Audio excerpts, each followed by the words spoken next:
Hi, I'm Rod and I'm the Minister of Holy Trinity. I'm standing outside the car park of Holy Trinity because it's lockdown and I just needed to get outside.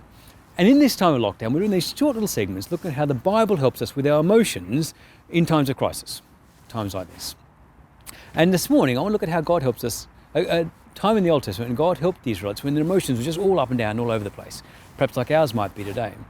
And in this instant, God rescued his people through Jonathan, Saul's son. So let me tell you about it. It's 1 Samuel chapters 13 and 14. And at the time, God's people, after the judges, they'd asked for a king.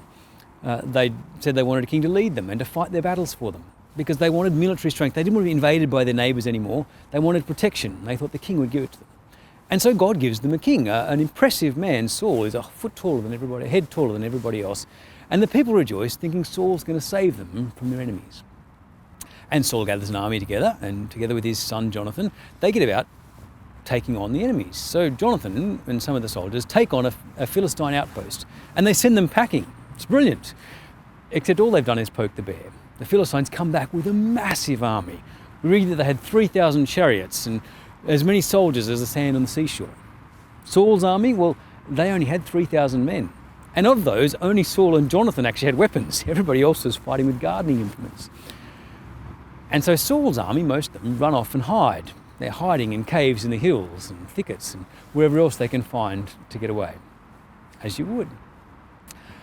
And there's all kinds of differences, but you can see some emotional parallels, can't you? The people have been down, they've had their hopes raised, and then they've been crushed again, perhaps like we've had over the last few weeks. But in this situation, God sends Jonathan to save them. So Jonathan's out again and he comes across another Philistine outpost.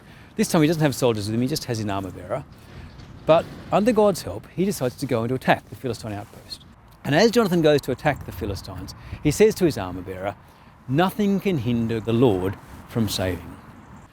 And remarkably, he defeats the whole outpost of the Philistines. They fall before him.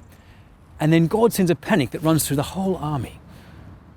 And so the Philistines flee before Israel. Saul's army gathers together again from where they've been hiding and they chase them with their gardening implements and put them to rout.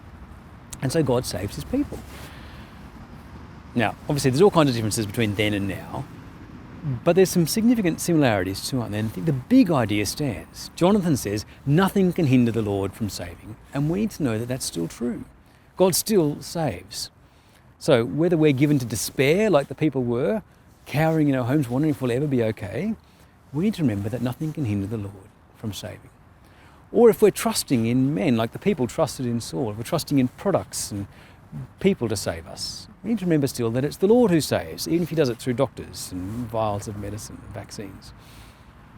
So stay inside, but don't give in to fear. Let's trust in God, who is powerful to save.